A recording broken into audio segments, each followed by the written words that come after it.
শুধুমাত্র 1 কাপ আটার তৈরি এই রেসিপি একবার বানিয়ে তোমরা 1 সপ্তাহ পর্যন্ত স্টোর করে রাখতে পারবে।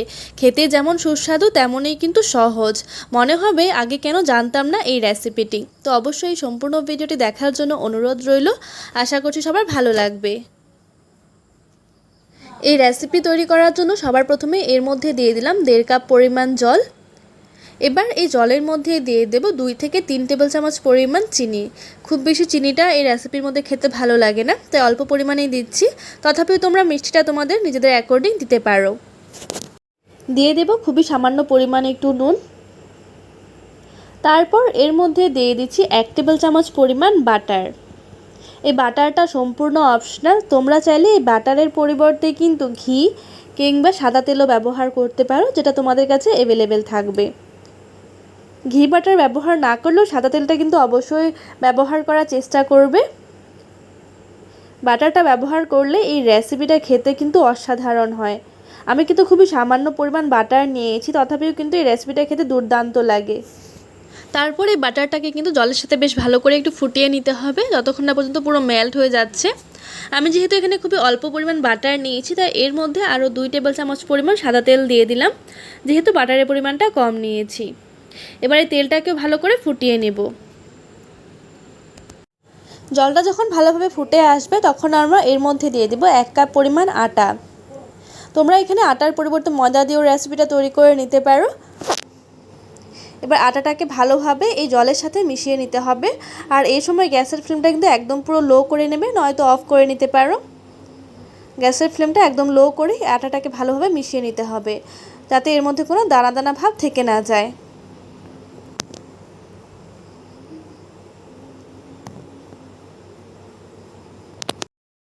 এই আটাটা যখন জলটাকে পুরোপুরি সোক করে নেবে তখন এই পর্যায়ে কিন্তু আমরা গ্যাসের ফ্লেমটা অফ করে দেব।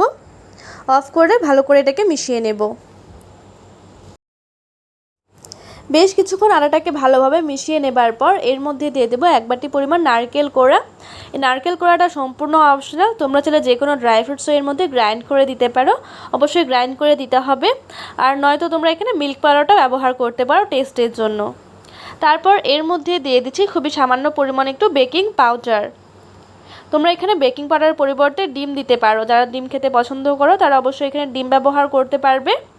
আমি যেহেতু এটা নিরামিষ করে তৈরি করছি, তাই এখানে কোনো রকমের ডিম ব্যবহার করব না, সামান্য একটু বেকিং পাউডার দিচ্ছি।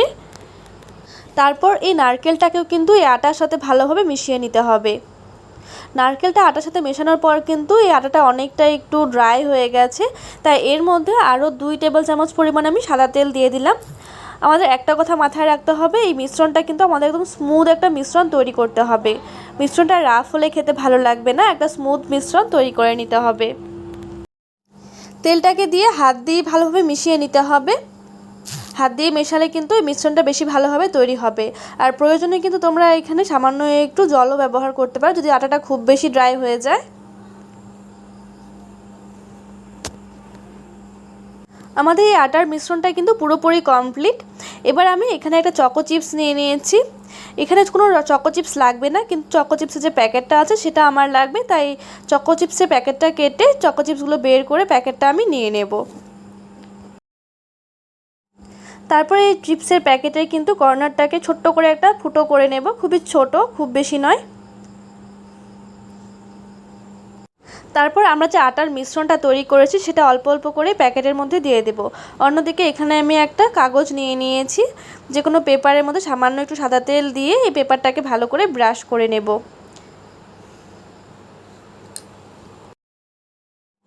তারপরে প্যাকেটটাকে প্রেস করে করে এর মধ্যে লম্বা লম্বা করে শেপ দিয়ে নিতে হবে।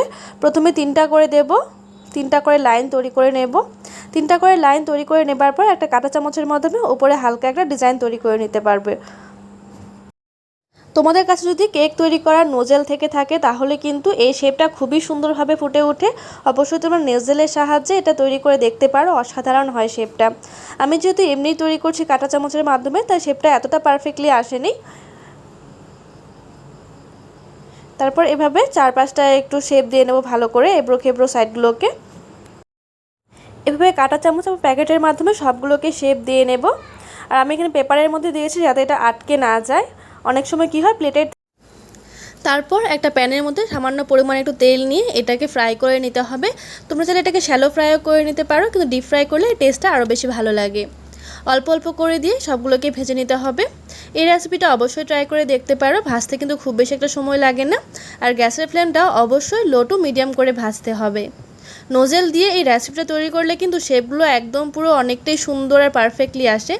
আমি যেহেতু কাঁটা চামচের মাধ্যমে করেছি তাই এতটা সুন্দরভাবে কিন্তু পারফেক্টলি শেপটা ফুটে ওঠেনি।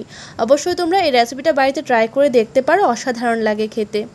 আশা করছি ভিডিওটি তোমাদের ভালো লেগেছে। যদি ভালো লেগে থাকে তাহলে অবশ্যই আমার চ্যানেলটিকে সাবস্ক্রাইব করে ভিডিওটিতে একটি লাইক করে দিও।